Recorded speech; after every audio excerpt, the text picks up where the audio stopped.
Elio. Oui. Mathieu. Oui. Non, non. Léo. Oui. Claude. Oui. Alissa. Absent. Équipe 1, Elliot. Oui. Leïla. Qu'est-ce que vous observez? Jasmine. En fait, je reviens à ce qu'elle a dit Leïla par rapport au jeu et au fond. Donc déjà, on retrouve la même position, mais ça fait partie des caractéristiques, des petits points qu'on peut relever de cette peinture. Mais pourquoi, Marion? Parce que c'est le même peintre qui a fait les peintures. Et qui est ce peintre? Léo.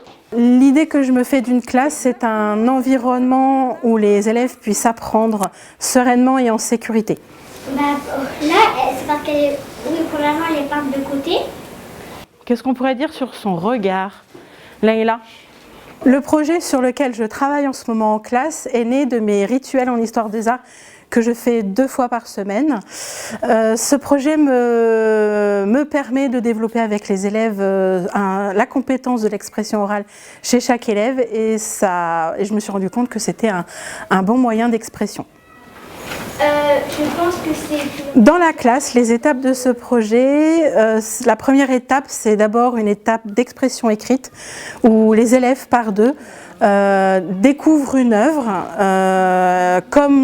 et donc essayent de la décrire comme ce que l'on fait en rituel, sauf que là ils la décrivent à l'écrit. Donc du coup ils décrivent qu'est-ce que c'est, est-ce que c'est une peinture ou alors une sculpture, les couleurs utilisées, qu'est-ce qu'ils voient. Et après je leur donne une petite fiche descriptive qui raconte un peu l'histoire de l'œuvre et donc ils doivent s'en inspirer pour continuer leur description de l'œuvre. Elle a été conçue par Léonard de Vinci. Ensuite, deuxième étape, c'est l'étape d'entraînement où ils s'entraînent à dire à l'oral, à lire leur texte par deux. Donc ils se partagent leur texte et puis ils s'entraînent. Plutôt vers le centre de la peinture. L'œuvre s'appelle Madolita. Le peintre a commencé à la peindre en 1490. Cette œuvre était destinée... cette œuvre a été commandée par un prince. Et troisième étape, c'est l'enregistrement. Donc je les enregistre avec mon téléphone. La lumière est plutôt vers le centre de la peinture. L'œuvre s'appelle Madame Lita. Le peintre a commencé à la peindre en 1490. Et puis ensuite, du coup, on crée un article sur le Padlet d'histoire des arts de la classe et on y insère l'image avec leur enregistrement.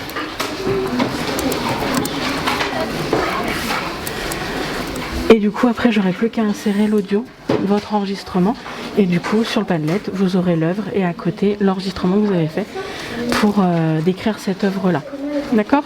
La plus-value du numérique dans ce projet, c'est là surtout au niveau de l'utilisation du dictaphone. Le fait que les élèves puissent s'enregistrer à l'oral, ça leur permet de pouvoir se réécouter, quitte à recommencer, refaire un essai pour faire un enregistrement écoutable.